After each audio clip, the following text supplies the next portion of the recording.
In Formula One, every race, every season, you need to be at the top of your game. But when you go through a tough patch, you can have doubt.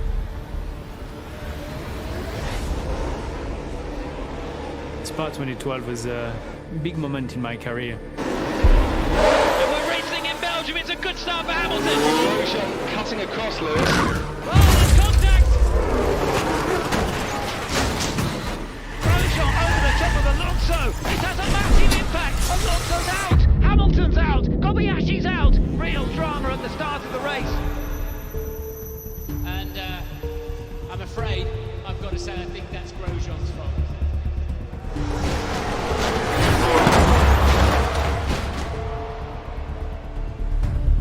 After that race, I went to see a psychologist to get myself in a better place.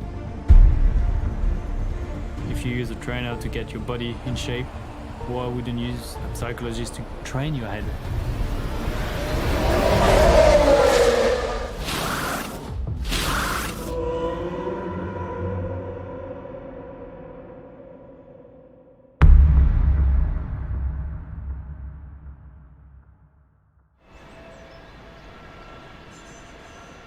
Just go up and down here, do a few of our running drills. Just loosen off the hips. It's good. My name is Romain Grosjean. I'm 32 years old and I'm racing in Formula One for Haas F1 team. I was born a competitor. Okay, fair. Everything I do, I always try to be the best. Quicker. Whether it's playing tennis, or running, or cooking, or being in a racing car. But it's been a rough start of the season.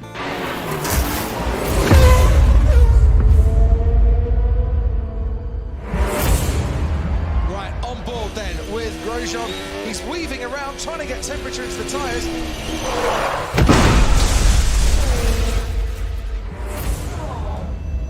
Grosjean, who was up into a brilliant position, has now crashed behind the safety car. I'm fucking speechless. That looks like Romain Grosjean.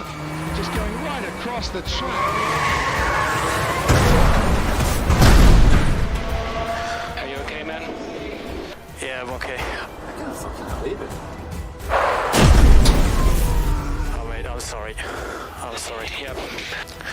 What has happened To the Haas driver.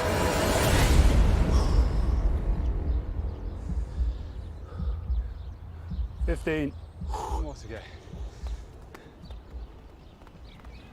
We are amongst the best in the world because we made it to Formula One. There are only 20 seats in the world in our sport. A lot of people want to come through and get your seat. You need to keep performing, or you can be out of the job.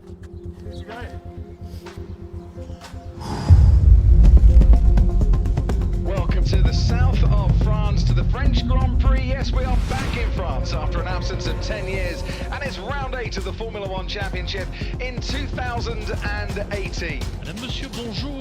Très heureux de vous accueillir.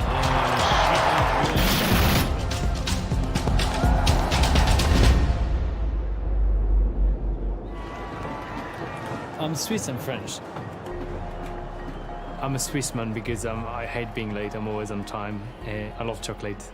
So I guess there is no more cliche than that for Switzerland. But my mother was French and I always raced under French flag. So, you know, it's like a dual personality. A home driver hoping to make a point here this weekend is Romain Grosjean. Still no points so far this season. I think it's going to give an extra boost. Hearing La Marseillaise, seeing all those French flags on the grandstand. I'm really hoping that that's a turnaround in the season and things are going perfectly all weekend long.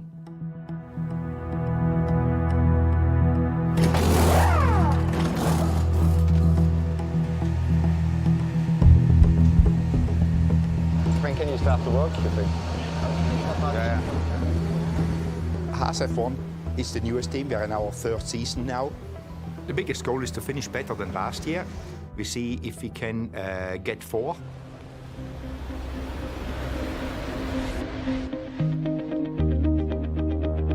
describe Roman as a driver is actually, I wouldn't say difficult, but he's very fast. On a good day, Roman, I think, is one of the best out there.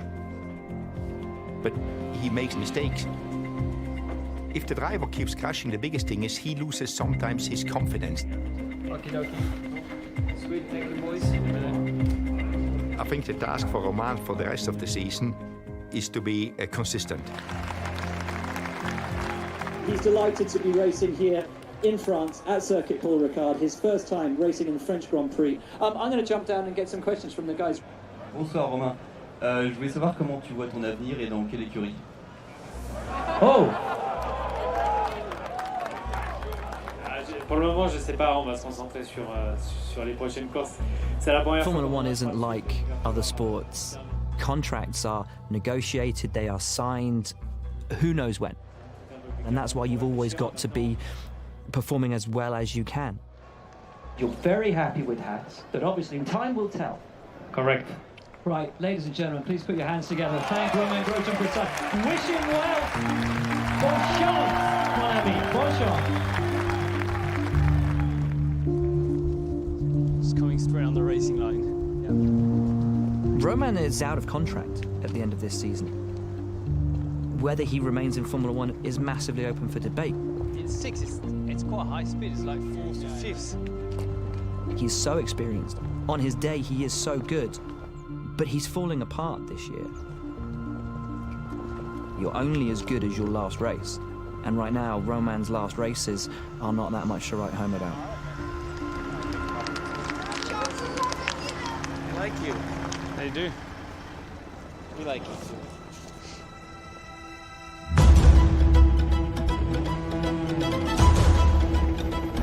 We're getting towards the start then of qualifying, but for the drivers, Martin, it's kind of their first real competitive chance to get a feel for this track, because a lot of Saturday afternoon sees qualifying to determine the starting order for Sunday's Grand Prix.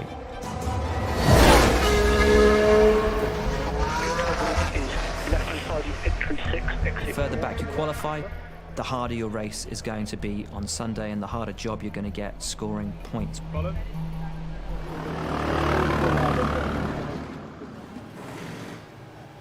Well, I think every driver feels an incredible amount of pressure. I know Roman is feeling the pressure. I know that Kevin is an adversary to him, so he feels that. Your teammate is, in many ways, your worst enemy. I get on well with Roman, and I think we have a healthy relationship as teammates.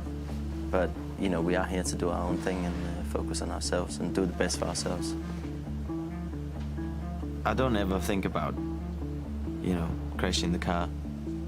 I'm willing to do anything to get those results. Good guys never win. In Formula One, if you're just a good guy and let your teammate pass by, that doesn't work. You will never be successful. It's part of the game. At this level, you need to fight hard. Okay. Mod slow, because we will perform a start. Okay.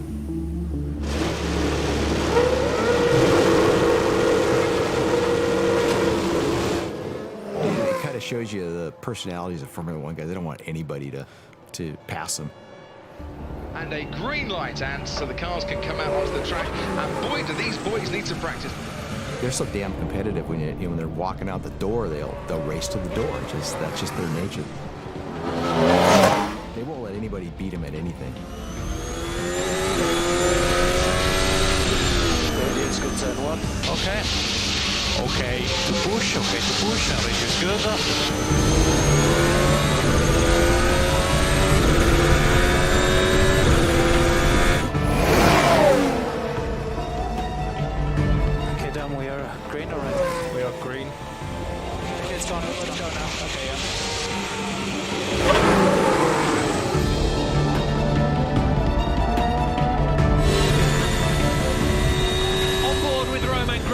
Looking really fast, pushing that Haas to the limit. Okay, good lap. So Bottas 6 behind, he's on a push. We need a very big back-off lap.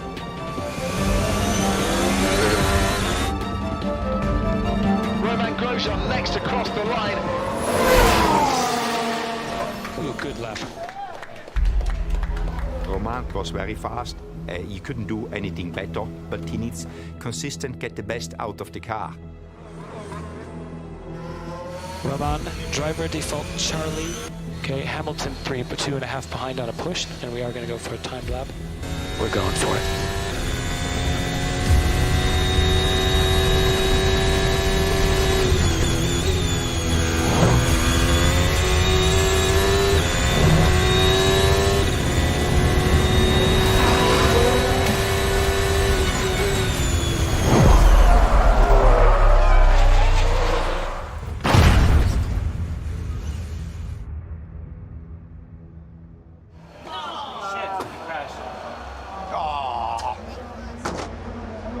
Fuck me. The Haas is out of qualifying, but it has red flagged the session.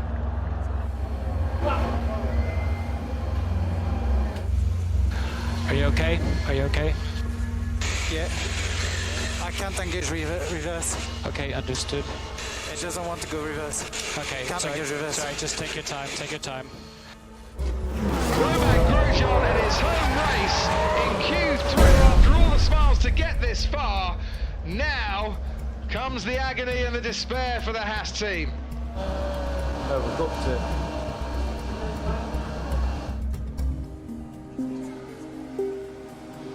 I don't know how long I can live like this.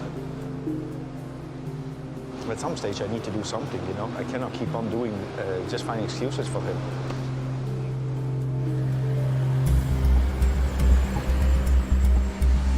He'll come back here then.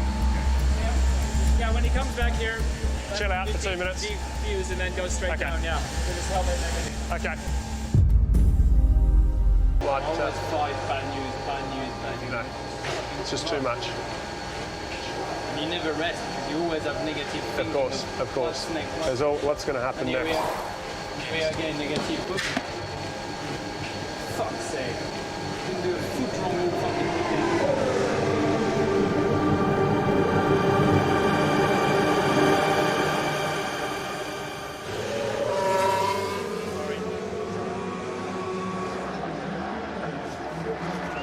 No need. That was no need. I know. Fucking hell, we cannot. I know there's no need. Right, okay. Let's not dwell on the come on, yeah? We've still got a good car, yeah? We score points tomorrow, yeah? Come on. Yeah? That was good. It was all very good until it went all very wrong. In my opinion, it's not even a mistake. He tries too hard. That is my opinion about him. He wants to be faster, obviously, and then gets into a situation where the car cannot be as fast because it isn't there. You need to know how far you can go, and I think he just tried to go to the edge, and sometimes, a few times too often, goes over the edge.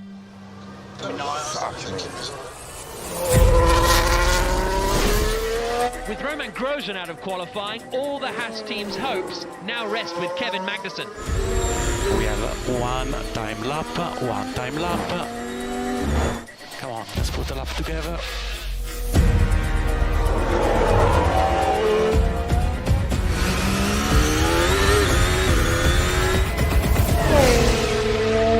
And that's 9th place for Kevin Magnussen. A disappointing result all round for Haas. The car showed a lot of pace on this track. Both you and Kevin look really disappointed at the end of today, but you have a great car underneath you. Confident there'll be smiles tomorrow? Hopefully, yeah. We'll try to get some luck for once. Well done.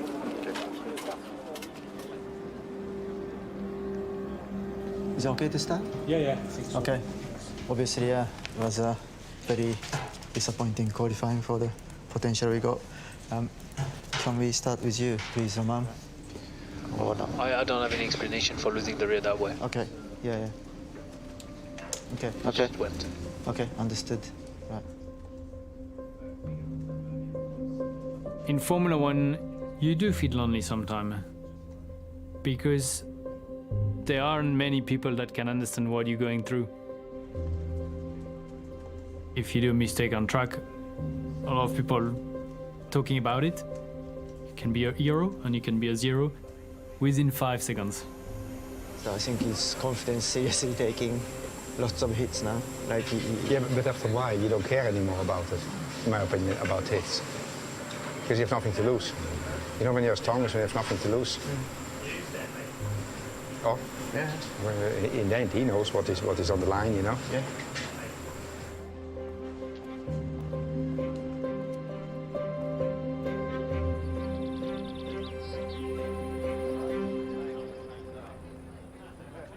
Yeah, you try to place him. Place him there. All right. Can I just have a few minutes? Want to explain a little bit of things. I think it was time again to do a dinner, just to show our appreciation of what you guys are doing for the team, you know. We are having very promising results, but have very little points. And I think we're all aware of it. The only one having points actually is him, you know. Romain is not here. Maybe he didn't want to come because he had no points, maybe. Or maybe I don't invited him because he doesn't deserve any food.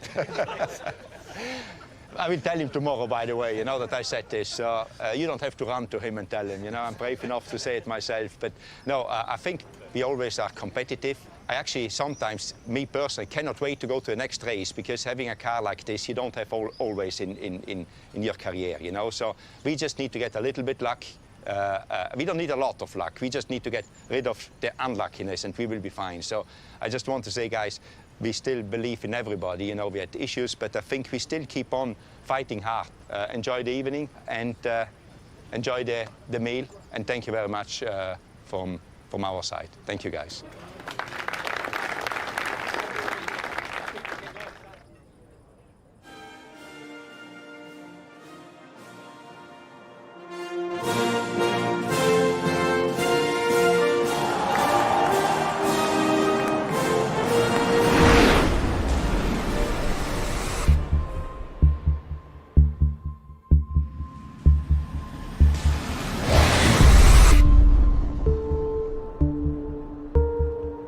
This race is to make as many points as possible. In the end, what I expected to make points and bring results with a car like ours every weekend.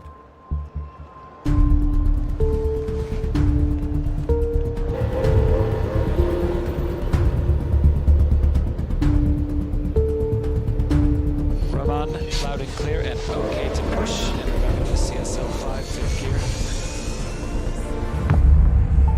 You should be able to see the lights, and we're getting ready for the lights to go on and the return of Grand Prix racing to its birthplace of France. It's lights out and away we go. The top two get away very well. Sebastian Vettel is now in hot pursuit as they head down towards turn 1.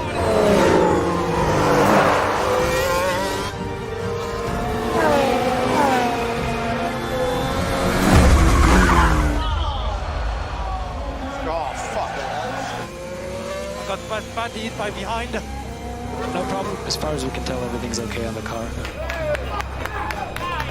Currently P8.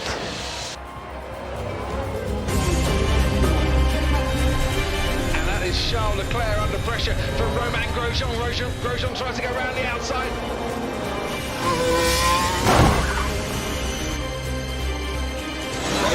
Man, completely fast wheel the track again. We saw it, no problem, keep going.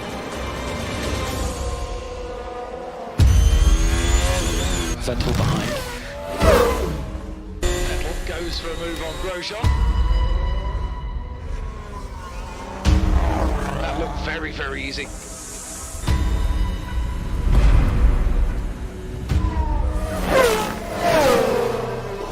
Nico Hulkenberg has been getting after that Haas. Again, for fuck's sake.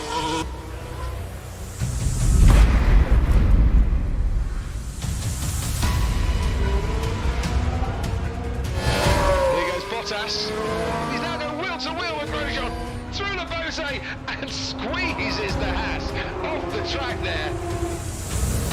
Oh. I just got pushed out of the track on Bottas again. Okay, we saw that. Come on. No, just tell him. Just focus on driving, not fucking winch. Fucking hell.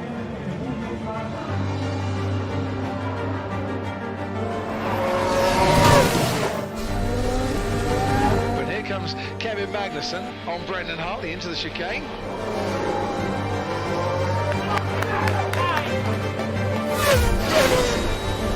On board with Kevin Magnussen running in 10th place. The battle with Stoffel van Dorn. Still 3 laps of Spark 1 available.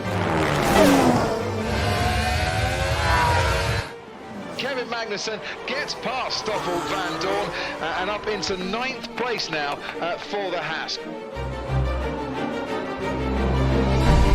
Okay, you are catching up on Sainz and pulling away from Leclerc. This is a good job. Come on, boy. Loss of power for Carlos Sainz, and you can now see Kevin Magnussen and Valtteri Bottas closing in on the Spaniard, and this could be bonus position finishes. Come on, Kev. Come on.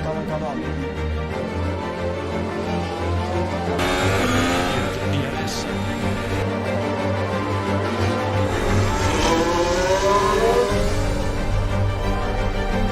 P6. Excellent job, man. Pressure's good, car looks good. 3 laps to go. But can Valtteri Bottas get past Kevin Magnussen here? P6, come on, boy.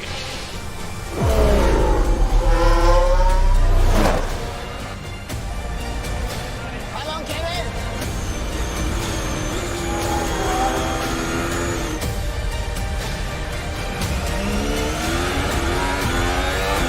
Magnussen is going to hold him off. Magnussen finishes 6th. Checkered flag. Incredible, very solid performance, Kevin.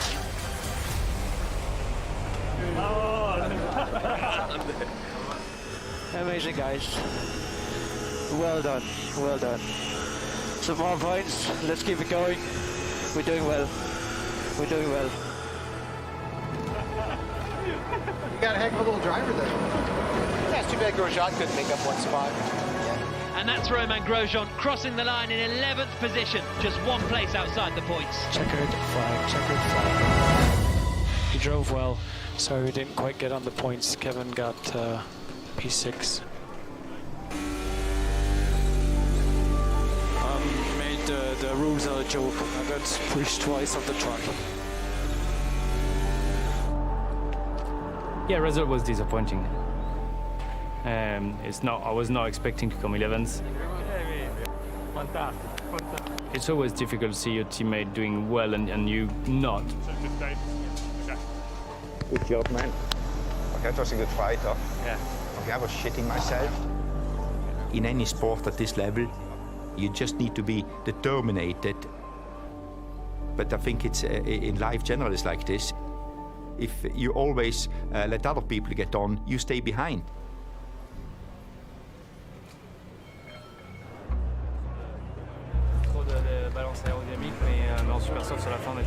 I think at this stage of the season, looking at drivers, we are looking around. Merci. I think Romain knows what to do, that he keeps his seat. He's well aware of it, that we cannot have any more accidents and damages, but we will talk about it and see what is best for the team to go forward. The present form from the beginning of the season is not where I should be, and it's not what I can do. Because I know that I can come back to the level I want to be. And therefore, I will keep my seat.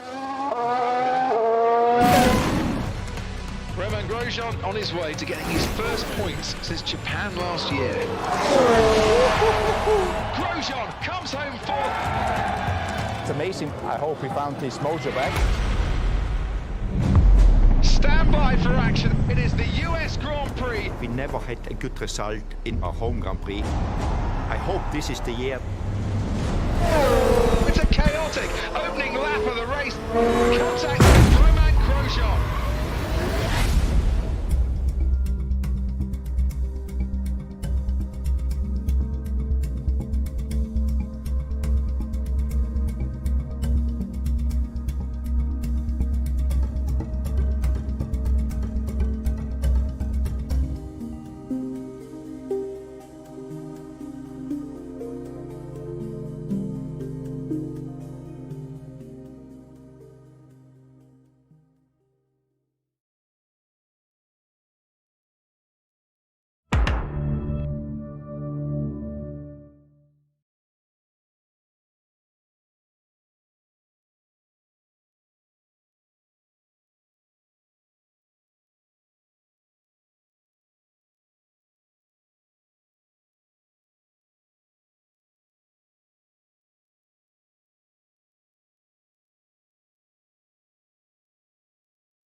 The Trotter Chronicles, From Gold to Grit, a novelization by Gemini. Prologue, The Man in the Sharp Suit. The air in the office was thick with the scent of expensive mahogany and the faint, clinical aroma of high-end air purifiers. Justin, a man whose skin looked like it had been buffed by a professional at a Swiss spa, leaned back in his leather chair. He adjusted his glasses, looking at the two men sitting across from him. One of them, Derek Delboy Trotter, was a man who looked like he belonged in a very different kind of office one, with a calendar of a local garage on the wall and a lingering smell of cigar smoke and hopeful desperation. Del was dressed in what he considered his business best, a suit that shimmered just a bit too much under the fluorescent lights, and enough gold jewelry to make a pirate blush. Next to him sat Rodney, younger, leaner, and perpetually looking like he had just realized he'd left the oven on at home. Rodney was sweating, not the confident sweat of an athlete, but the cold, clammy moisture of a man who knew his brother was about to say something that would embarrass them both for the next century.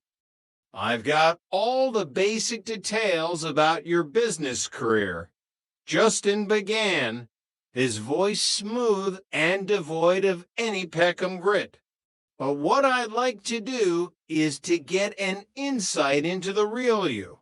How you started, how you became so successful, but more importantly, your lives and your race on Theater."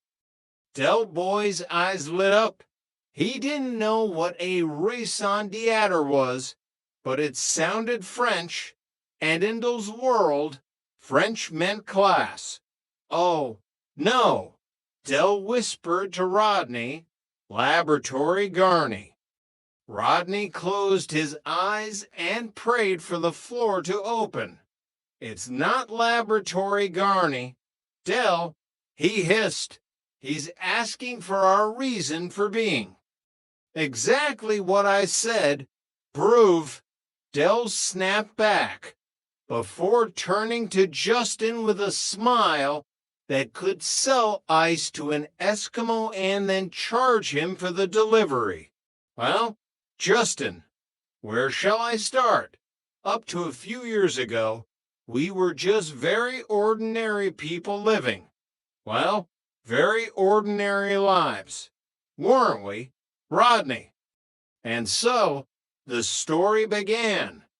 A story of a watch found in a garage, a fortune made in an instant, and a fall so spectacular it made the Hindenburg look like a minor fender bender. Chapter 1, The Caribbean Dream. The sun over Barbados didn't just shine, it announced itself. It turned the turquoise water into a sheet of diamonds and the white sand into something so bright it hurt to look at without designer sunglasses, which, of course, the Trotters were wearing. Only a few months prior, the Trotters had been living in a council flat in Peckham, wondering if the hooky VCers they were selling would last through the first reel of Rambo. Then came the watch, an 18th century Harrison marine chronometer hidden in their garage for decades. It had sold at Sotheby's for £6.5 million. In an instant, Derek Trotter, the man who once sold one-legged turkeys at Christmas, was a multimillionaire. "Look at this, Rodney," Del had said, leaning over the balcony of their private villa. He was holding a glass of something blue with a miniature umbrella in it. Total luxury. This is what we were born for. Mange tout, Rodney, mange tout. Rodney was sitting in a hammock, trying to read a book on sociology, but failing because Cassandra kept applying sun cream to his back. It's a bit much, isn't it, Del? I mean, 6 months ago we were sharing a bathroom with a leak that Uncle Albert called characterful. Characterful. It was a health hazard. Del laughed. But look at us now. We've divvied the dosh up. We made sure Uncle Albert got a nice little drink, figuratively speaking, though knowing him, he's probably literally drinking most of it down on the coast with Elsie Partridge. They had been the kings of the island. They donated to charity mostly because Del liked the gala dinners, and they invested. Oh, how they invested. Del had met a man in a bar. A visionary, Del called him. A con artist, Rodney had countered. The man spoke of Central American markets, of vibrant ventures, and emerging economies. He spoke of turning millions into billions. It was a royal mint. Rodney, Del shouted into the tropical wind. We were making money while we slept. But the Caribbean sun has a way of blinding you to the clouds on the horizon. Chapter 2. The Sound of the Crash. The end didn't come with a bang. It came with a phone call and a decline message on a credit card at a 5-star hotel. What do you mean? Insufficient funds. Del had barked at the hotel manager, his gold rings clacking against the marble countertop. Do you know who I am? I'm Derek Trotter. I've got more money than the Sultan of Brunei's paperboy. The manager was polite but firm. The Central American market hadn't just dipped, it had evaporated. A coup, a currency collapse, and a series of creative accounting errors by their visionary friend had turned the Trotter fortune into a pile of worthless digital ash. Rodney, Del whispered, his face turning a shade of gray that matched the London fog they had tried so hard to escape. The negotiations. They've collapsed. Collapsed. Rodney felt his stomach drop. Del, we put everything into that venture. The houses, the stocks, the peacocks. I know, Del said, his bravado finally cracking. We've even paid for this hotel on a credit card. A credit card which has now been withdrawn. The journey back to the UK was a blur of cramped airplane seats and the crushing realization that the dream was over. They weren't returning to a hero's welcome. They were returning to a financial wilderness. And it wasn't just them. Back in Peckham, the ripples of their failure were turning into waves. Michael Fisher, the landlord of the Nag's Head and a man who had trusted Del with his life savings, was now behind bars. He had remortgaged the pub to follow the Trotter gold mine, and when it collapsed, he had tried to recoup the losses by embezzling from the brewery. He was a desperate man, and Del felt the weight of every brick in Mike's prison cell. Chapter 3. The Court of Peckham. The corridors of the courthouse felt like a tomb. Denzel, a man whose nerves were usually held together by habit and hope, was pacing so fast he was nearly burning a hole in the linoleum. Denzel, sit down, Albert's voice echoed. Denzel stopped and looked at the group gathered. There was Trigger, looking as vacant as a Sunday morning in a library. There was Boyke, looking smug despite the circumstances. And there was Sid, the cafe owner, who looked like he'd rather be anywhere else. I can't, Albert, Denzel groaned. I've never been a character witness before. I'm worried. I think those made a terrible mistake having us for here. It's like inviting the Manson family to dinner. Don't be so dramatic, Trigger said, staring at a fly on the wall. I'm going to tell them I hear voices. Trigger, you're not the one on trial, Denzel hissed. I know, Trigger replied simply, but I still hear voices. Inside the courtroom, the atmosphere was even grimmer. The Inland Revenue was a beast that didn't care about mange tout or lovely jubbly. They wanted their pound of flesh, and they wanted it in sterling. Dell and Rodney stood before the judge. The properties were gone. The cars were gone. The peacocks had probably been repossessed by a very confused bailiff. Are there any mitigating circumstances? Their lawyer asked. Dell stepped forward, adjusting his tie.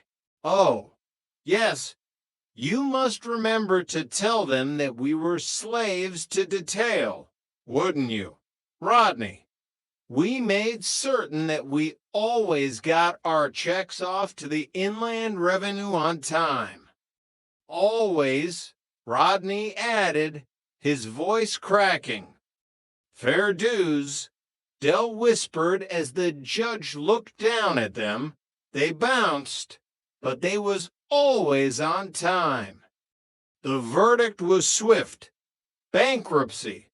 They weren't going to prison, not yet, but they were being stripped of everything. The debt stood at $48,750 for pounds. It was a number that haunted those dreams. It wasn't just money, it was the price of his pride. Chapter 4, The Wrong Gentleman. Amidst the financial ruins, a personal tragedy struck. Uncle Albert, the man who had survived the Battle of the Atlantic only to be nearly killed by those cooking 1,000 times, had passed away. The funeral was a somber affair, or it should have been. The Trotters arrived at the cemetery, faces long and hearts heavy. I feel bad, you know, Dell whispered to Rodney as they walked toward the open grave, leaving him here on his own while we was all off globe-trotting. He wasn't on his own, Dell, Rodney said. He had Elsie. He was happy. They stood by the grave, listening to the vicar speak of a man named Bunny who had served in the RAF. Bunny, Dell frowned. Why did he call him Bunny? Well, that's what they called him in the RAF, didn't they? A stranger next to them whispered, because his surname was Warren. Dell froze.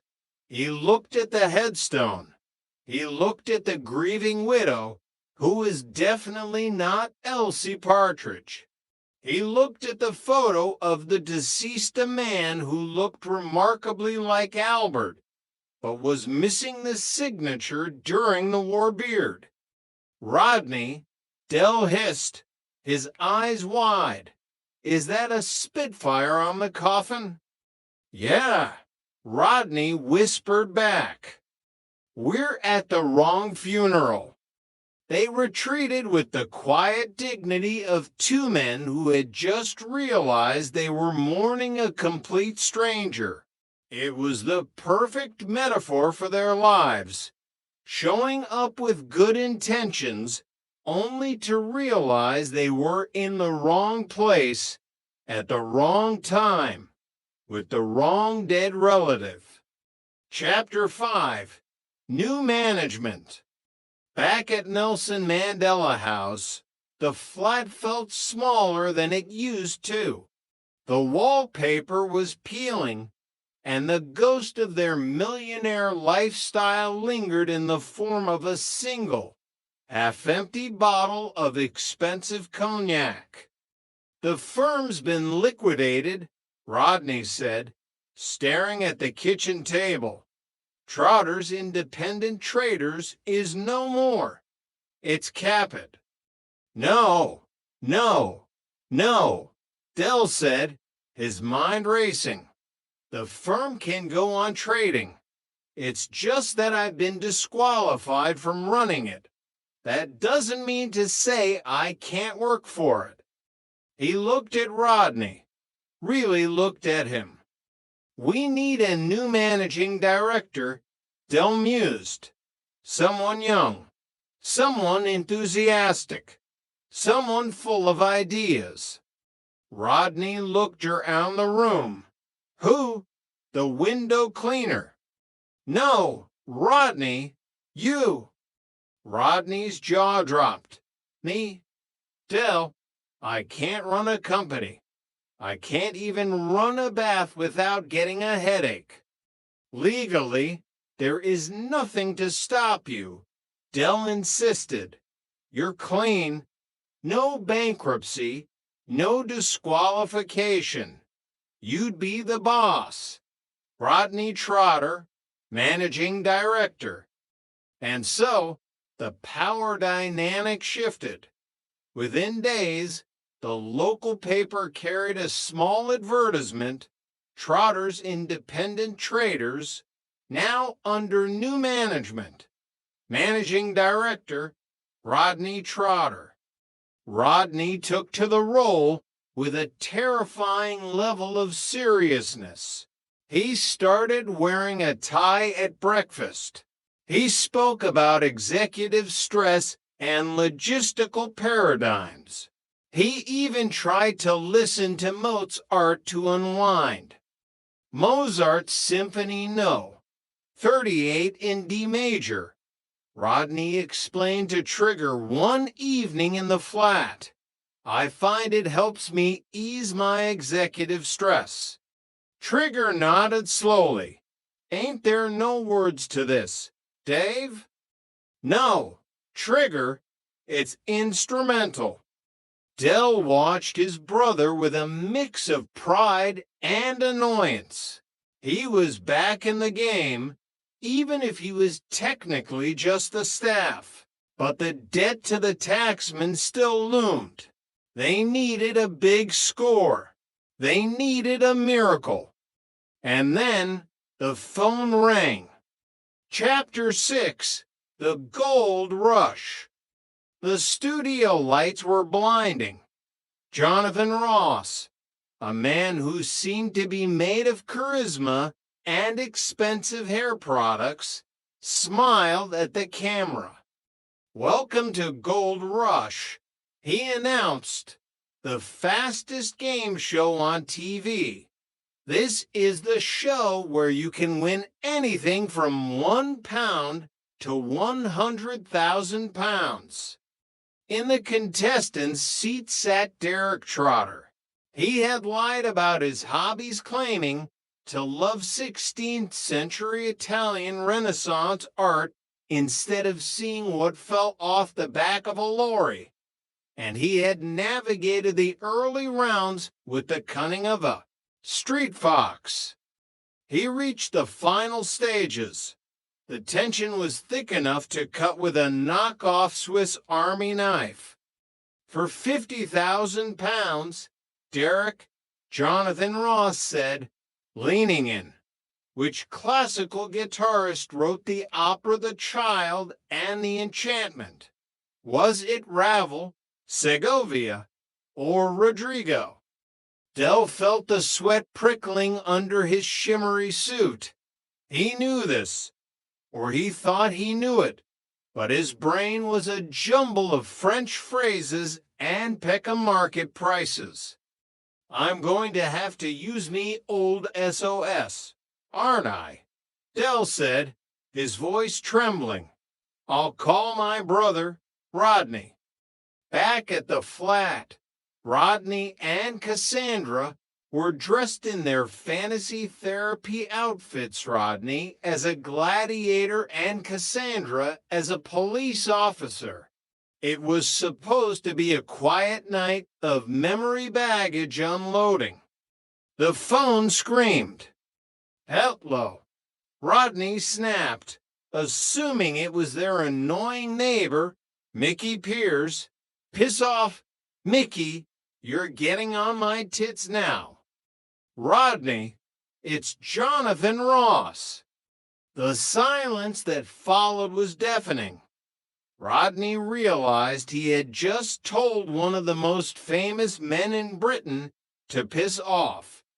Rodney, we need your help, Jonathan said, hurried. Derek is on 25,000, going for 50. Which classical guitarist wrote the opera The Child and The Enchantment? Was it Ravel, Segovia, or Rodrigo? Rodney didn't hesitate. He had to GCEs.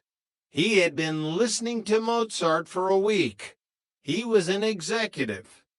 Ravel, Rodney said with absolute certainty. 100%. Dell, it's Ravel. Dell turned back to the camera, his chest puffed out. I'll go with that, Jonathan. It's Ravel. Jonathan Ross looked at him with a face full of pity. Derek, that was the wrong answer. It was Rodrigo. The world seemed to stop spinning. Dell's face went through every shade of red known to man. He had lost it all. Again, on national television. Chapter 7, The Phoenix of Peckham. The silence in the flat that night was heavy. Dell sat on the sofa, still wearing his game show suit, staring at the floor. Raquel was in the kitchen, and Rodney was hiding in his room, probably trying to find a way to dismantle his gladiator armor without making a sound. The phone rang. If that's Mickey Piers, Dell growled, picking it up. I'm going to murder him. Hello, is this Derek Trotter? A voice asked. It sounded professional. This is the producer of Gold Rush. Dell rolled his eyes. Oh, give it a rest, Mickey. I can hear the jukebox in the Nag's Head from here. No, Mr. Trotter. This is serious. We've made a mistake. Our researchers checked the facts. Ravel did write the music for The Child and The Enchantment. Even though he's a composer and not primarily a guitarist, the question was flawed. Dell sat up straight. A mistake? You mean I was right? You were right. We're offering you the £50,000 or the chance to come back and play for the 100,000. Dell looked at the room. He looked at Rodney, who had peeked his head out of the bedroom door. He looked at Raquel, who was standing in the doorway with hope in her eyes. Give all the money to charity, Dell shouted into the phone, his old bravado returning in a rush of adrenaline.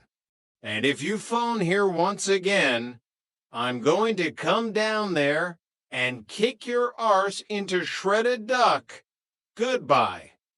He slammed the phone down. Del, Rodney screamed. What are you doing? That was 50 grand. Del started to laugh. A deep, wheezing Peckham laugh. It was Mickey Pierce, Rodney. I could hear the jukebox. He thought he could wind me up, but nobody winds up Derek Trotter. He stood up, adjusting his cuffs. We're the Trotters, Rodney. We don't need charity. We're back in business. New management, new ideas, this time next year. Rodney sighed, but he couldn't help but smile. We'll be millionaires? No, Del said, throwing an arm around his brother's shoulder. This time next year, we'll be debt-free. And that, Rodney, is bonjour.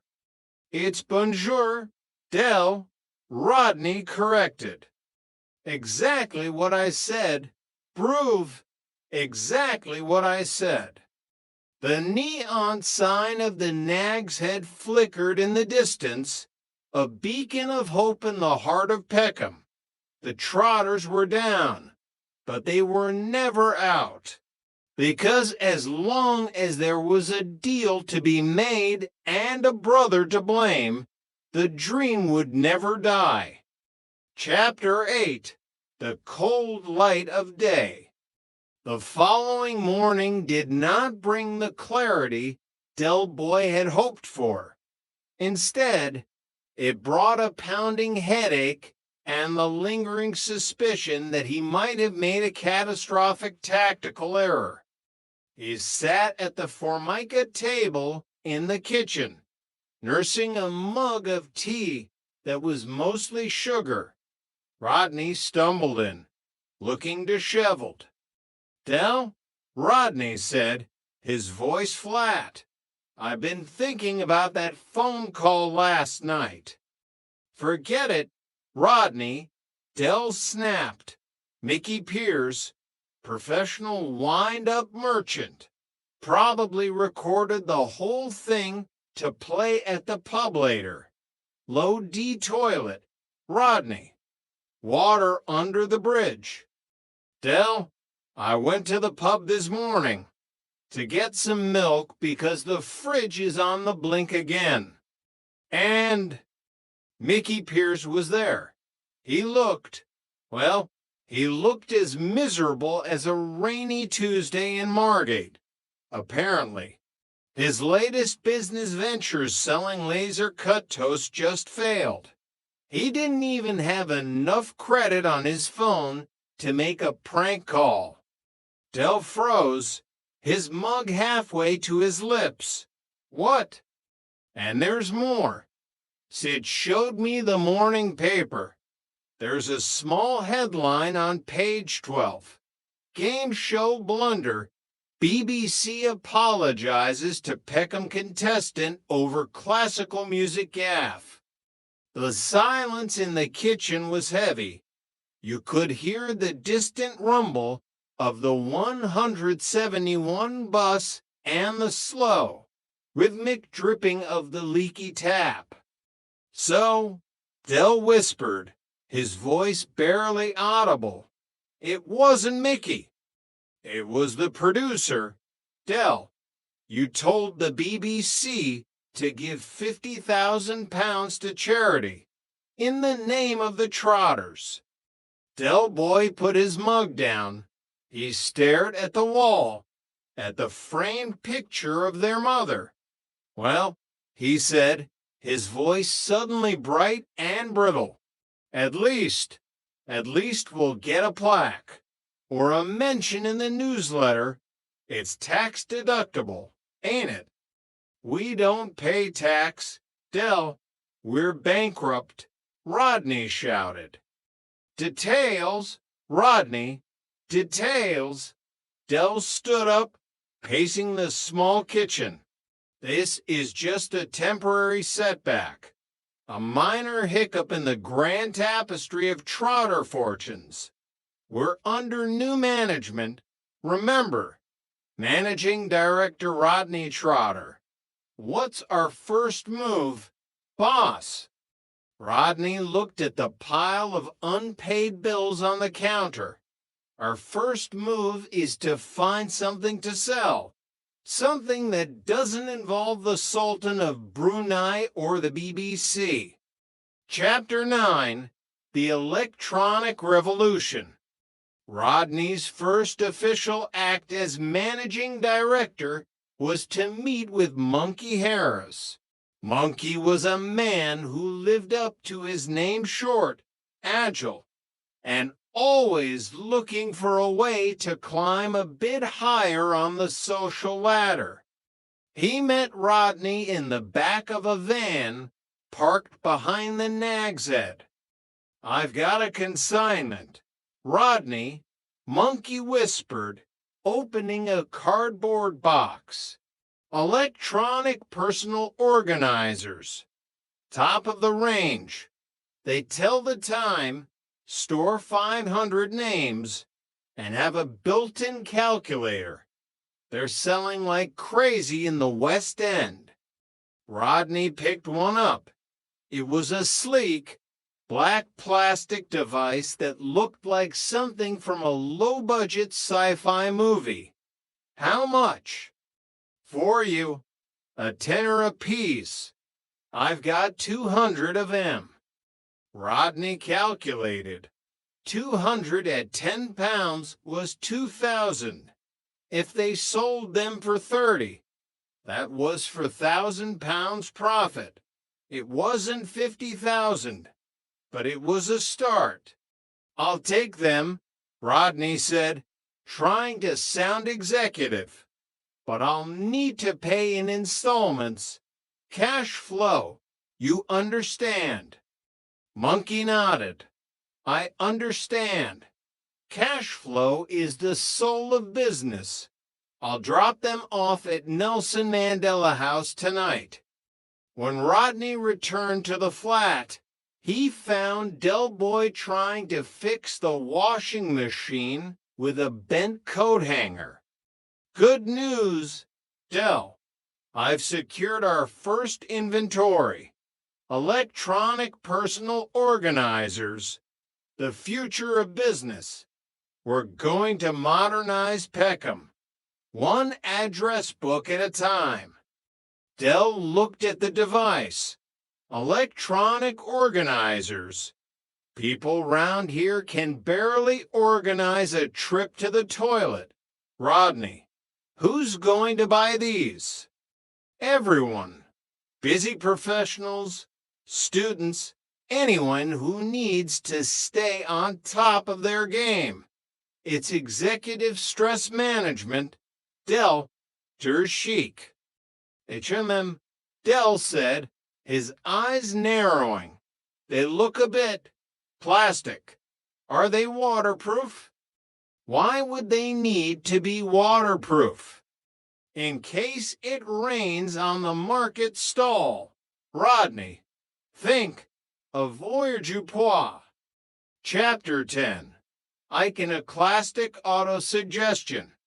While the business world was being revolutionized by plastic organizers, the domestic world of the Trotters was entering the realm of fantasy therapy. Cassandra had insisted, after the stress of the bankruptcy and the game show disaster, she felt their relationship needed a reboot. She had found a book by an American psychologist who spoke of memory baggage and the need to create our own make-believe world. Iconoclastic autosuggestion. Rodney explained to Del Boy while they were sorting the organizers. It's about rejecting reality and becoming different people, just for an evening. Sounds like what I've been doing for 40 years, Rodney, Del quipped. "What's the catch?" We write down our fantasy figures, and then we become them. No dressing up. It's all in the mind. But as with everything in the Trotter household, the no dressing up rule was the first to go. Thursday night arrived. Del had agreed to take Raquel and Damien out to see a film, giving Rodney and Cassandra the flat to themselves. Or so Rodney thought. I'm taking them to see that new cartoon, Del said, adjusting his coat, the one about the singing fish. We'll be back late. Enjoy your auto-suggestion. Rodney waited until the door closed. He went to his bedroom and emerged 10 minutes later wearing a leather skirt, a plastic chest plate, and sandals. He looked like he had been rejected from a high school production of Spartacus. Cassandra emerged from the bathroom. She was wearing a police uniform, complete with a hat and a plastic truncheon. Rodney, she gasped. I thought we said no dressing up. I couldn't help it. Cass, the book said to fully immerse yourself. I'm Russell Crowe in Gladiator. And I'm a detective from the Bill. Cassandra sighed. You look different. Strength and honor, Cassandra, Rodney said, striking a pose that nearly caused his chest plate to pop off. Now, let us unload our baggage. They sat on the sofa, trying to be reborn, but the atmosphere was somewhat dampened by the smell of those lingering cigar smoke and the faint sound of the neighbors' heavy metal music. So, Rodney began, trying to deepen his voice. On my signal, unleash the feelings. Rodney, I don't feel like a detective. I feel like an idiot. That's just the memory baggage talking. Rejected. You are an officer of the law. I am a hero of Rome. Suddenly, the front door burst open. We're back, Del Boy shouted, stumbling in with Raquel and Damien. The cinema was full. Apparently, every kid in Peckham wants to see a singing fish. He stopped dead. He looked at Rodney. He looked at Cassandra. Oh, my God, Del whispered, his eyes widening. Rodney, what have you done to her? Is she arresting you? It's therapy, Del, Rodney hissed, trying to hide behind a cushion. Go away. Therapy, you look like you're about to fight a lion in a police station. Del started to laugh. A deep, wheezing sound. Raquel, come and see this. Russell Crowe and the Bill are having a meeting in our front room. The fantasy was officially over. Reality hadn't just returned. It had kicked the door down and started laughing at them. Chapter 11, The Sultan's Shadow. A few days later, the executive stress was reaching a fever pitch. The organizers weren't selling as well as Rodney hoped, mostly because people in Peckham preferred to write their numbers on the back of cigarette packets. Rodney was sitting at the kitchen table, Mozart playing softly in the background, when the phone rang. Trotter's Independent Traders, Managing Director Rodney Trotter speaking, he said, trying to sound bored and important. Good evening, a voice said, with a thick, exotic accent. I am wishing to speak with managing director. Rodney's eyes narrowed. This is he. Who is calling?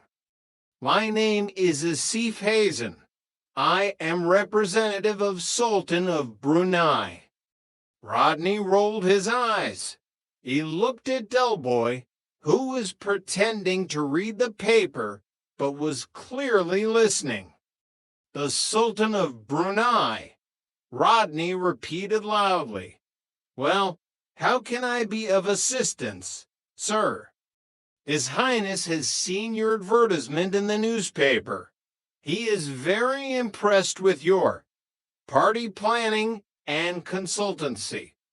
Is he now? Rodney smirked. And what does His Highness want?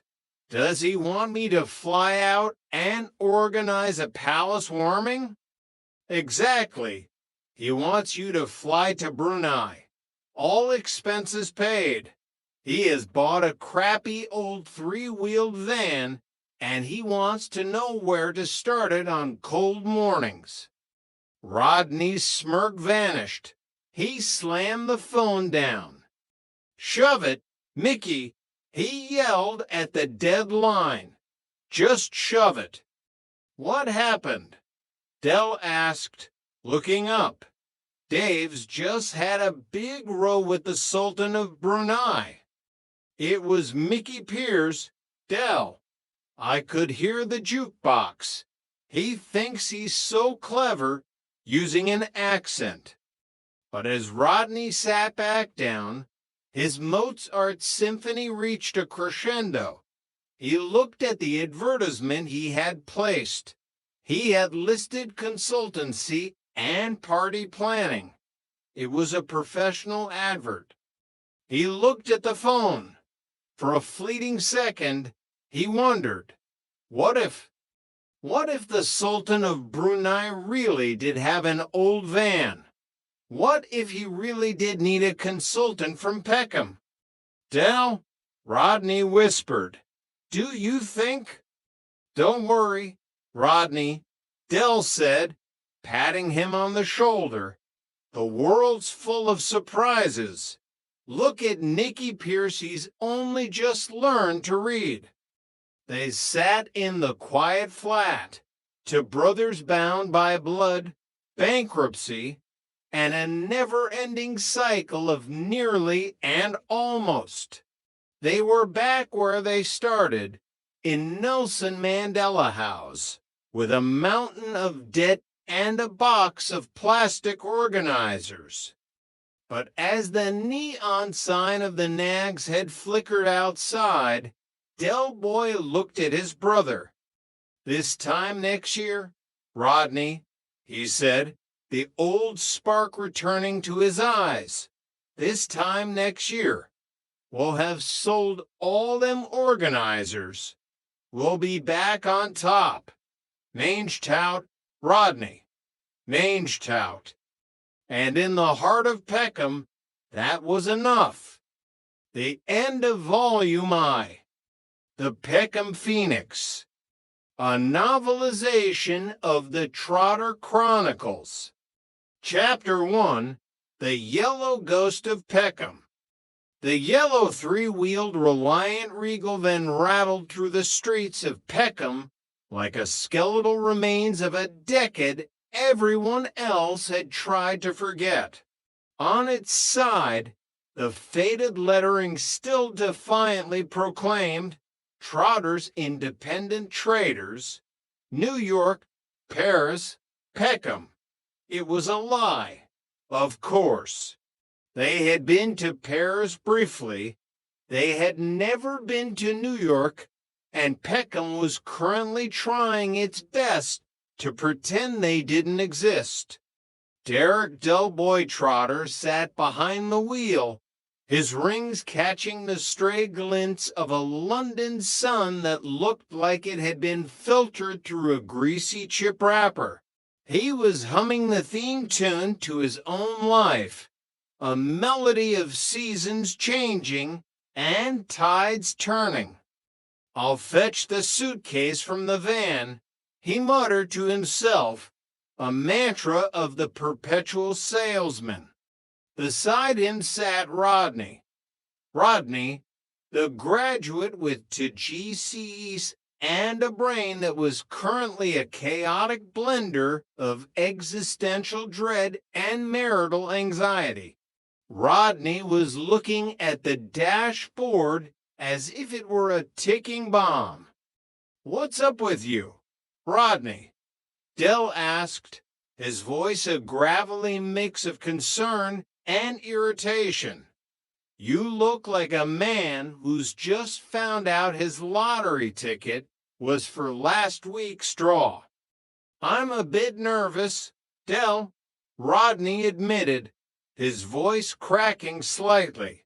"This bloke we're going to see, this Justin, he's a documentary maker, right?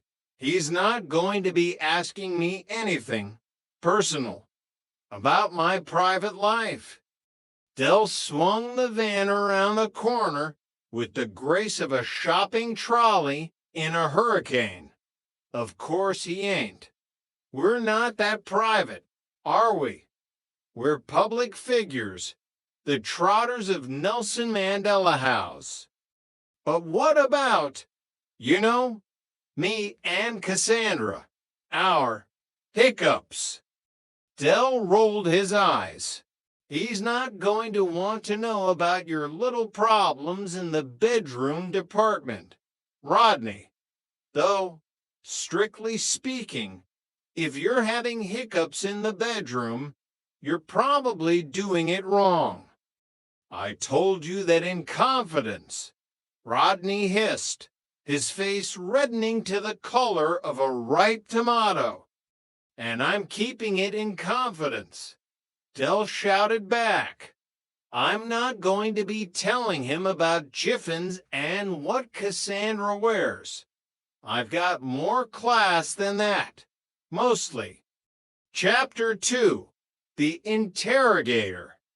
Justin was the kind of man who wore spectacles not because he needed them, but because they made his expensive degree look even more expensive. His office was a minimalist vacuum of white walls and overpriced Scandinavian furniture. He looked at the Trotter brothers as if they were a rare species of beetle that had accidentally crawled onto his silk tie. "Sorry to keep you waiting," Justin said, his voice dripping with the practiced sincerity of a BBC middle manager. "It's been a particularly busy morning. Now, I've got all the basic details about your business career, the watches, the bottled water, the pre-war lead soldiers. But what I'd like to do is to get an insight into the real you." Dell leaned back, crossing his legs and adjusting his tie. He felt at home. Give Del Boy an audience and a chance to rewrite history, and he was more dangerous than a shark in a tuxedo. "How you started, how you became so successful," Justin continued, leaning forward. "But more importantly, your lives and your raison d'etre." Dell blinked. "Oh, no. Laboratory Garni. I don't use that stuff. It's all natural, this hair." Rodney groaned into his hands. "He means reason for being, Dell." "I knew that," Dell snapped. "I was just checking if he did." "Right then, Justin, where shall I start? Up to a few years ago, we were just very ordinary people living very ordinary lives, weren't we, Rodney?" Rodney gave a hollow laugh. "Ordinary. Dell, our childhood involved hiding from the rent collector behind a sofa that was technically also being repossessed. Details, details. Del waved a hand dismissively. And then, as you know, one day I discovered an historic and almost priceless artifact. A watch. A Harrison Lesser watch. Found it in the back of a garage. It was like a sign from the gods of commerce. Chapter 3, The Golden Age. For a brief, shimmering moment in the mid-90s, the Trotters had been kings. The novel of their lives had transitioned from a gritty social drama to a glossy jet-set thriller. Anyway, Del continued, his eyes glazing over with the memory of pure, unadulterated wealth. At first, we didn't know what to do with it.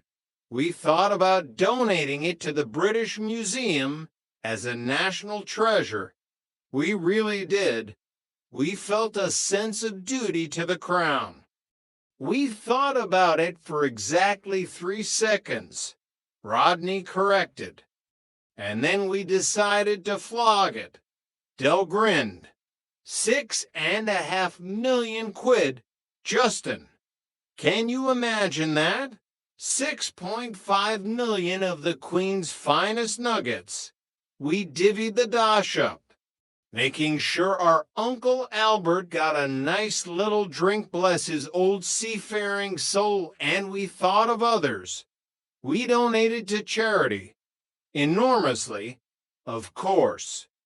We bought a round of drinks for the whole Nag's Head, Rodney whispered.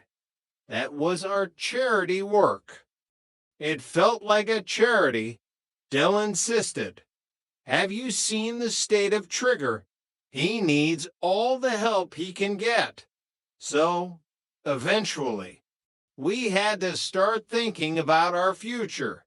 We sought out a city stockbroker, a man with a tie thinner than a strand of spaghetti and a brain like a calculator.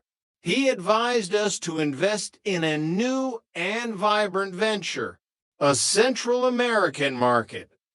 Del stood up, pacing the small office. It was attracting massive funds from all over the world. We were making more money than the Royal Mint. We weren't just flat, Justin. We were ascendant. Chapter 4, The Fall of the Empire. The flashback in Del's mind was vivid. He remembered the heat of the Caribbean, the smell of expensive sun cream, and the feeling of a platinum credit card in his pocket, a card that felt like it had the power to stop the rotation of the earth if he swiped it hard enough. He remembered Raquel, his significant other, looking like a movie star in a wide-brimmed hat. He remembered young Damien, the fruit of his loins, playing on the deck of a yacht. He remembered Rodney and Cassandra, looking like they finally belonged in a world where the wine didn't come from a box. And then the music changed. It wasn't a sudden explosion. It was the sound of a phone not ringing. It was the sight of a computer screen flickering with red numbers that shouldn't have been there. She's into superstitions. The radio had been playing in the hotel lobby. Livin' La Vida Loca. It turned out, Del said, his voice dropping an octave, that negotiations between the Central American countries had collapsed, wiped out. The market didn't just crash. It evaporated. It was like someone had pulled the plug on the ocean. We'd even paid for the hotel on a credit card. Rodney added, the ghost of the trauma still visible in his eyes. A credit card which was withdrawn while we were still at the breakfast buffet. I was halfway through a bowl of exotic fruit, and suddenly I was an international pauper. Dell nodded solemnly, but Derek Trotter is, if nothing else, a creative businessman. I came up with a solution. We had to leave. Fast. We ran, Rodney said. We literally ran for the airport while the concierge was still looking for the bill. Chapter 5. The Financial Wilderness. The return to the UK was not met with a ticker-tape parade. The news of the Trotter collapse had traveled faster than a Peckham rumor. How long did it take for the news to hit the UK? Justin asked, scribbling notes furiously. About as long as it took for someone to push a button on the internet. Dell sighed. Suddenly, all our so-called business associates wouldn't return our calls. We were cast into a financial wilderness. It was like the desert, but with more rain and less sand. And then there was Mike. Rodney reminded him. Dole's face darkened. Mike Fisher, the landlord of the Nag's Head, a man who had seen the Trotters as his ticket out of the pub trade. Mike invested his life savings in our venture, Dell explained. He actually remortgaged the pub. He's in prison now, awaiting trial. The fraud squad claims he tried to recoup his losses by embezzling the brewery. Never was a man more innocent. He confessed to everything, Dell, Rodney pointed out. He was under duress, Dell shouted. The pressure of the brewing industry is immense. The narrative shifted to the waiting room of the court. The atmosphere was thick with the smell of cheap coffee and the nervous sweat of Peckham's finest. Denzel was pacing, wearing the marble floor down. Uncle Albert was sitting there, looking like a weary old owl. Trigger was. Well, Trigger was staring at a wall, possibly having a conversation with his own shadow. Trig, if I go in there and tell the truth, Denzel had said, Dell and Rodney are going to be spending the next 5 years sharpening Jeffrey Archer's pencils. I'm going to tell them I hear voices. Trigger had replied with the terrifying sincerity of the truly confused. Chapter 6. The Wrong Side of the Grave. The funeral of Uncle Albert should have been a moment of dignified sorrow. Instead, it was a master class in Trotter-esque absurdity. The family stood in the biting cold of a coastal cemetery. Dell was genuinely heartbroken. Albert had been their anchor, the man who had survived the Battle of the Baltic only to be nearly killed by those cooking. I feel bad, Dell whispered to Rodney as they stood by the grave, leaving him here on his own while we were off globe-trotting. We should have taken him to Barbados. He didn't have a passport, Dell, Rodney reminded him. He thought the Germans were still looking for him. They stood amongst a group of strangers. A woman named Marion was crying. A man named Roland was complaining about Albert's wartime sagas. God, he did go on, didn't he? Roland sneered. Never bloody stopped. The John Wayne of the East End. Dole's blood began to simmer. It reached boiling point. He stepped forward, his eyes blazing.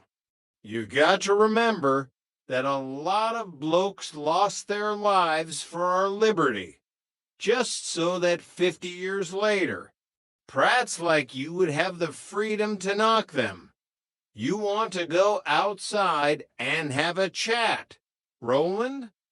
Calm down, Del, Rodney pleaded. It was only when the young boy, Damien, looked up at a passing plane and asked if it was a Spitfire that the reality hit them. Wait a minute, Del said, looking at the headstone. Bunny. Why did you call him Bunny? Because his surname was Warren, Roland said. Albert Warren. Raff. The silence that followed was heavy. Rodney, Del whispered, his face turning ashen.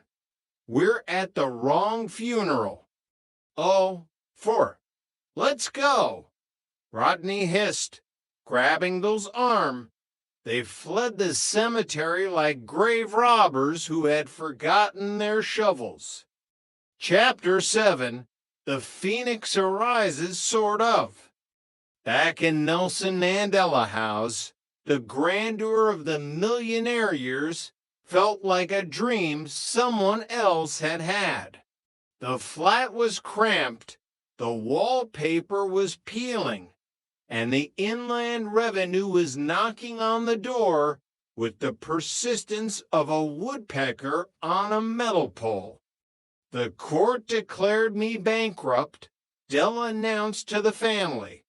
But don't worry, I've worked it all out. I'm a trader. I could sell rice to the Chinese. The firm's been liquidized, Del, Rodney said, sitting at the kitchen table. Disqualified, Del corrected. I've been disqualified from running it. That doesn't mean the company is dead. We just need a new managing director. Someone young. Someone enthusiastic. Someone with to GCEs. Rodney looked up, a glimmer of hope or madness in his eyes. Me? Yes, you, Rodney. You can take over Trotter's independent traders. Legally, there's nothing to stop you. You're clean, mostly. And so, the new era began. Rodney Trotter, managing director, Del took a back seat, or rather, he sat in the front seat and shouted directions while Rodney tried to drive. They were back in business. They were trading again. The goal, $48,750 for pounds. That was the debt. That was the mountain they had to climb. Chapter 8, The Golden Ticket. The idea for Gold Rush came to Del like a divine revelation during a late-night session of channel hopping. It's a game show, Rodney, Del shouted, bursting into the living room. Jonathan Ross, you can win 100,000 quid. It's the fastest game show on TV. Del, you think King Edward introduced the potato to England? Rodney said flatly. I didn't hear the question properly. Del insisted. I've worked it out. I'm going to apply. This time next year, we'll be millionaires. Again.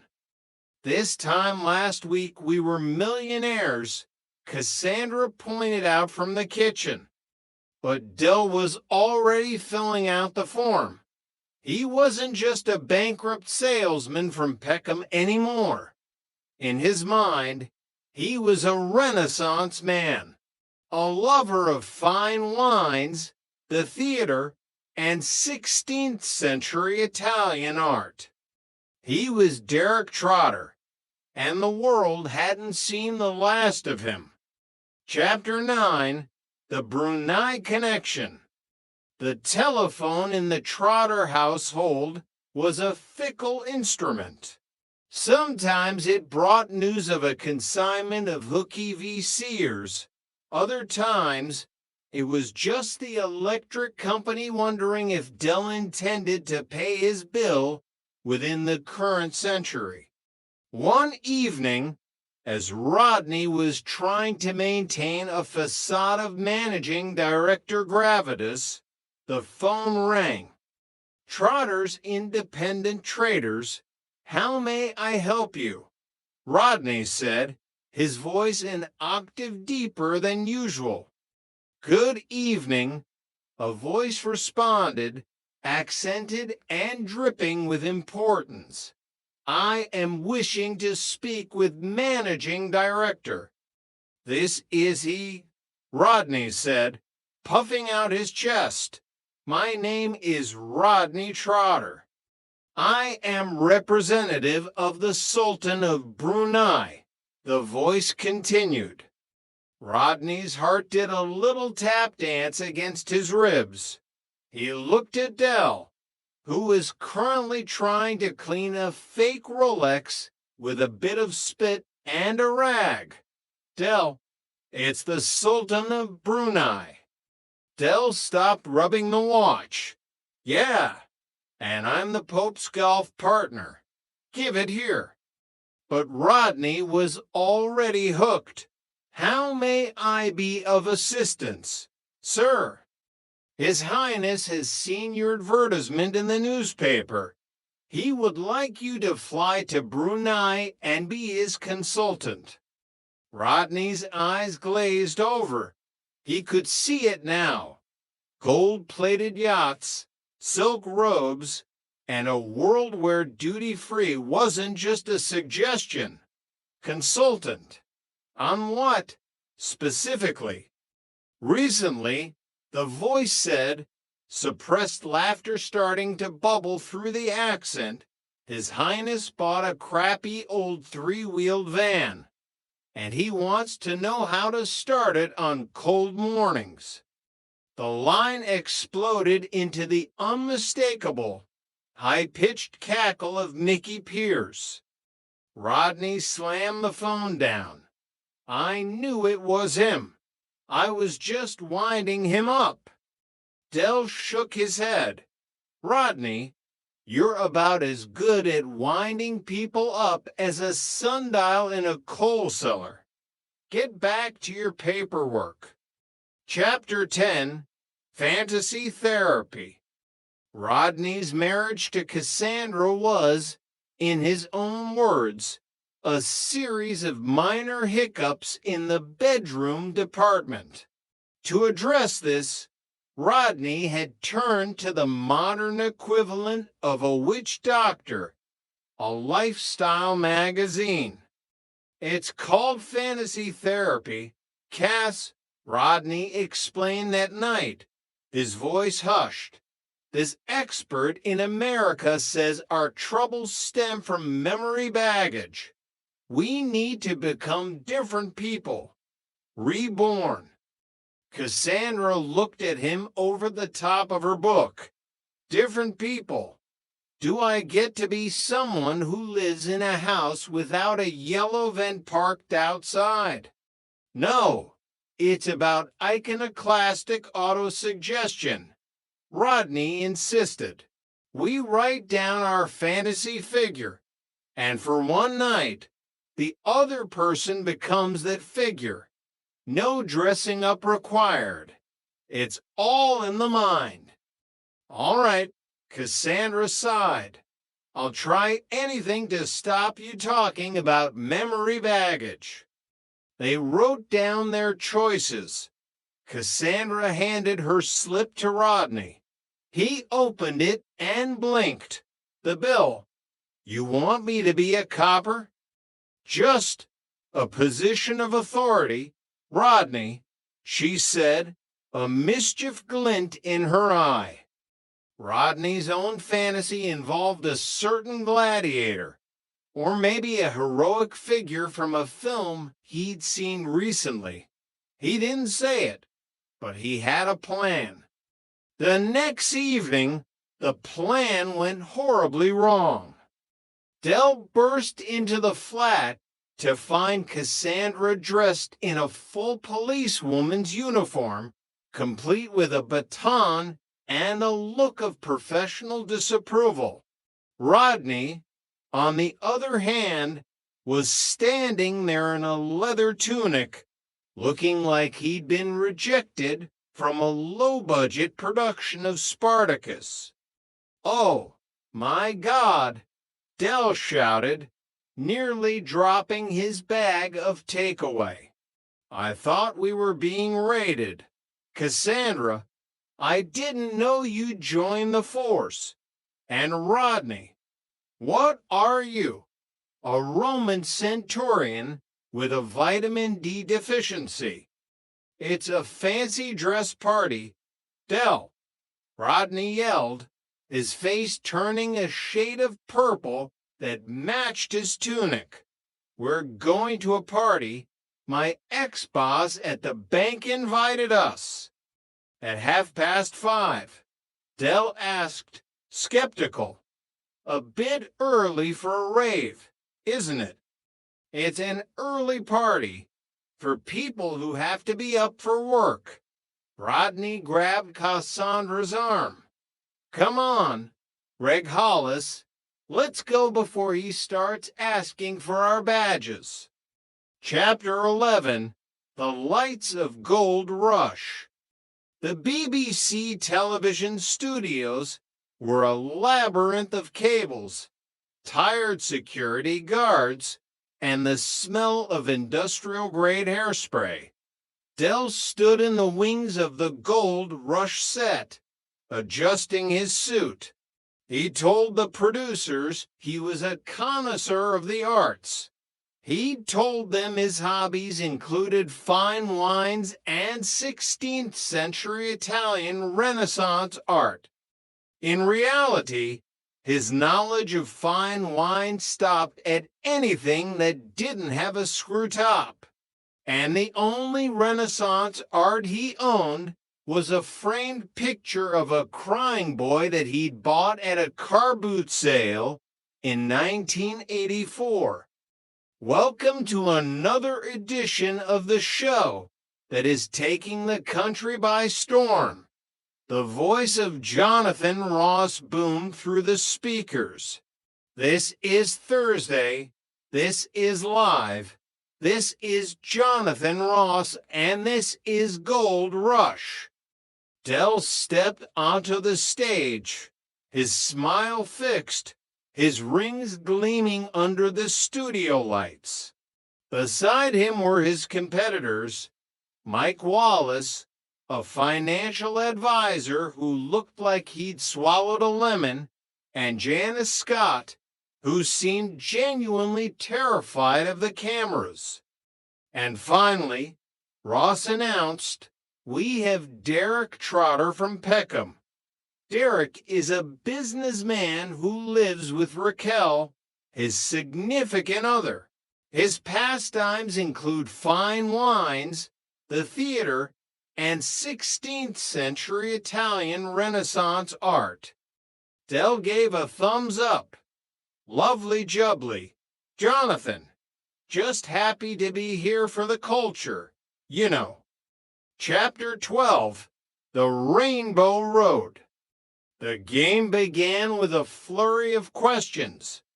Del's finger was poised over the buzzer like a predator waiting for a slow-moving gazelle. Whose famous diary recorded the plague and the Great Fire of London? Ross asked. Del hit the buzzer. Mrs. Dale's. The studio went silent. Ross blinked. Nice try, Del, but I'm afraid that's not right. You're frozen now.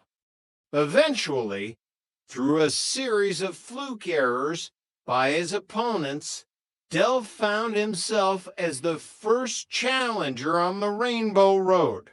He stood in the center of the stage, a 1-pound coin clutched in his hand his guaranteed prize.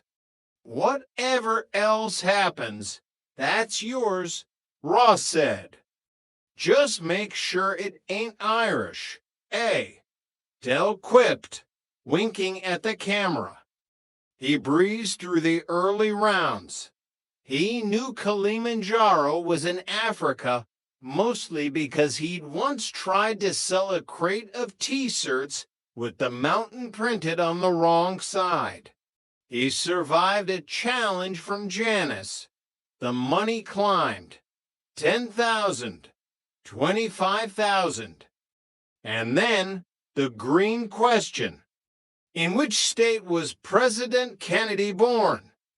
Dell hesitated. He remembered the news footage. He remembered the tragedy. Well, when he was assassinated in 1963, he was in a terrible state. He died.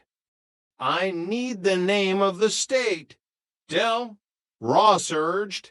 Texas, Florida, or California? Dell sweated. He used his shot in the dark. Florida, he shouted. No, Ross sighed. It was Texas. But you played your shot, so you're still in the game for the penalty question. Chapter 13, the Ravel debacle. The penalty question was worth 50,000 pounds. If Dell got it right, he'd move to the final gold question for 100,000. Which classical guitarist wrote the opera The Child and the Enchantment? Was it Ravel, Segovia, or Rodrigo? Dell's brain stalled. Classical music. He was a man of the people. He liked the theme from Z Cars and anything by Tom Jones. He needed his SOS. He needed his brother. My brother, Rodney, Dell said, he's a graduate to GCEs. He knows his classics. Back in the flat, the phone rang. Rodney, still in his Spartacus tunic, answered it. Hello, Rodney. It's Jonathan Ross. Oh, piss off, Mickey, you're getting on my tits now. Rodney yelled. Rodney, it's not Mickey, it's the BBC. Your brother is on 50 grand. Realization hit Rodney like a bucket of cold water. He listened to the question. Ravel, Segovia, or Rodrigo? Ravel. Rodney shouted into the phone. I'm 100% sure, Dell, it's Ravel.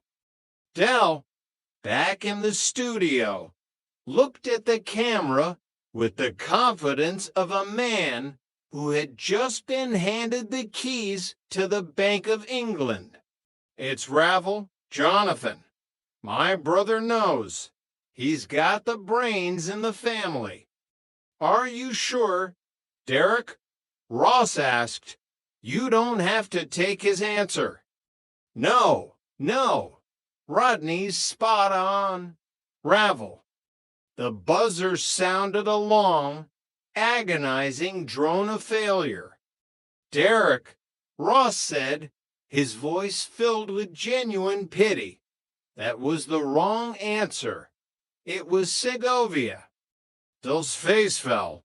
The 100,000 pounds vanished into the ether. What? But Rodney said he's got to GCEs. Chapter 14, The Return of the Conqueror Not. The journey back to Peckham was long and silent. Dell walked through the door of the flat to find Rodney and Cassandra waiting, still dressed as a gladiator and a policewoman. What happened? Rodney asked, his voice small. What happened? Dell exploded. What happened is that you're a dipstick, Rodney. That's what happened. Everyone knows that Ravel makes shoes. It was a trick question, and you fell for it. Shoes? Rodney stammered. Ravel wrote Bolero. I don't care if he wrote the Bible. He makes shoes in the Peckham High Street. You lost us 50 grand. The argument raged until the phone rang again. It was the producer of Gold Rush. Hello. Yes, this is Derek Trotter. What? No. Really? Dell turned to the room, his eyes wide. There's been a mistake. The producer says it was Ravel. Segovia was just the guitarist who performed it or something. They've checked the facts. I can have the 50,000 pounds and come back on the show next week. The room erupted. Rodney cheered.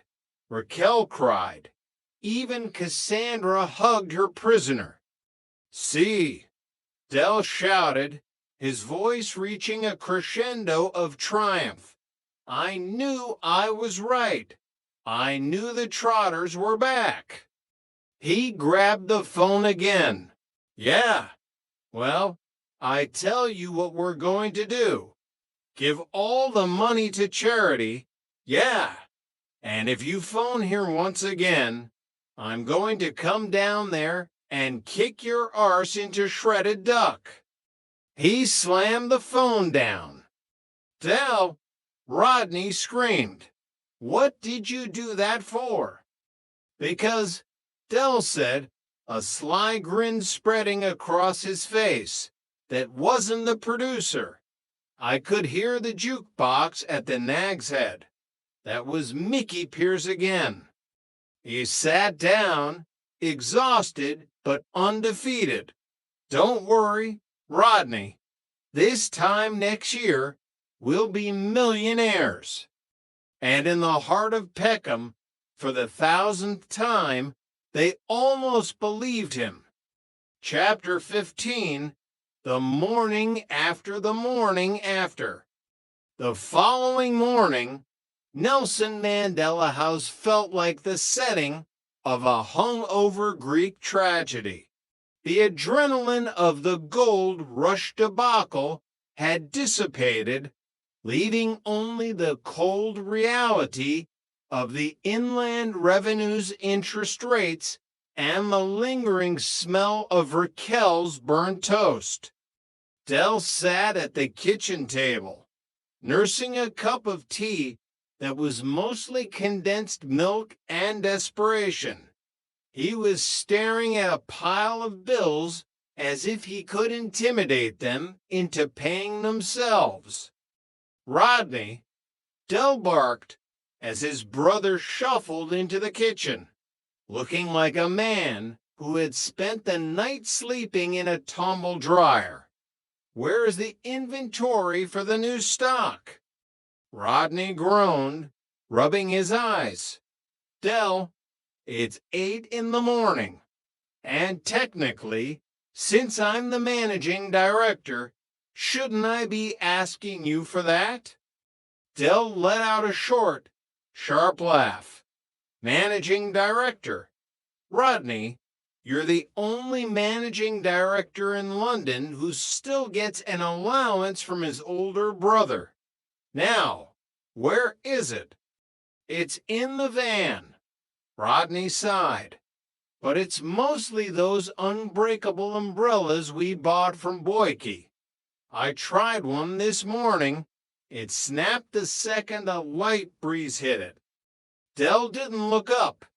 That's because you don't know the technique. Rodney, you have to open them with finesse. They're not umbrellas. They're aerodynamic sunshades. It's all in the marketing. Raquel entered, Damien trailing behind her. The boy was wearing a T-shirt that said Future Millionaire, a gift from Dell that currently felt like a cruel joke. Del, we've had another letter from the council. Raquel said, her voice weary. They're asking about the arrears again.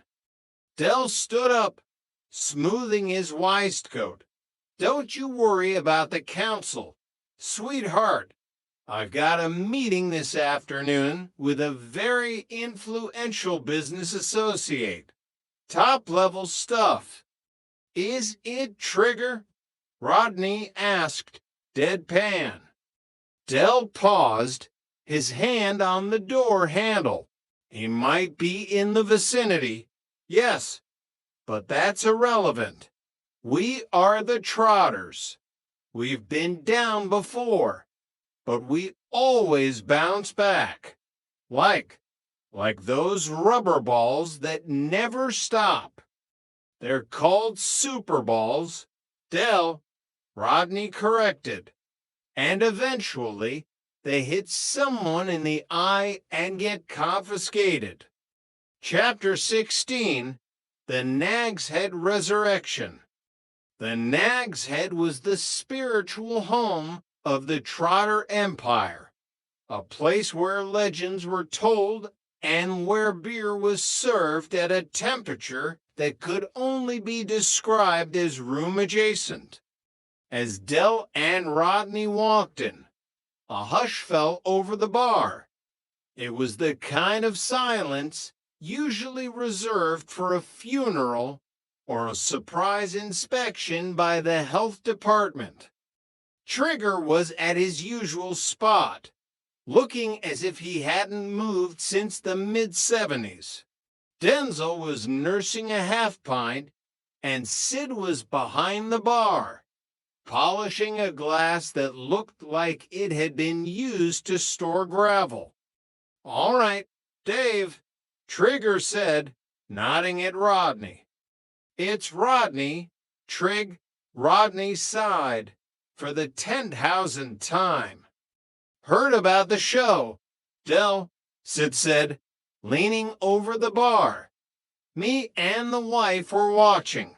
She said she liked your suit, said it made you look like a very successful magician." Del ignored the barb. "It's all part of the game." Sid, "High stakes, high rewards. We were testing the waters, weren't we?" Rodney, "I was testing the limits of human embarrassment," Rodney muttered. "Don't listen to him," Del said, ordering a large cognac. "He's got executive stress. Now, Denzel, I hear you've been having trouble with your VIN suspension." Denzel looked up, wary. "How do you know that?" "I have my sources," Del said, leaning in. "And it just so happens that Trotter's independent traders under the new and vibrant leadership of Rodney here has just acquired a consignment of high-performance shock absorbers. Straight from Germany." "Germany?" Denzel asked. "Or a garage in Lewisham?" Del looked hurt. "Denzel, would I lie to you? They're military grade, built to withstand a direct hit from a tank. Your van will feel like a magic carpet." "How much?" Denzel asked, his curiosity getting the better of his common sense. "For you, a mere £100, plus a small administration fee for the managing director." Del nudged Rodney. Rodney, tell him about the quality." Rodney looked at Denzel, then at Del, then at his beer. "They're round, and they've got springs, I think."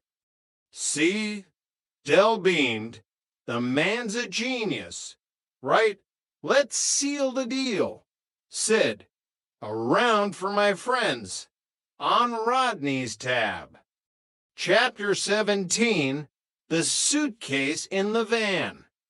The sun was beginning to set over Peckham, casting long, orange shadows over the estate.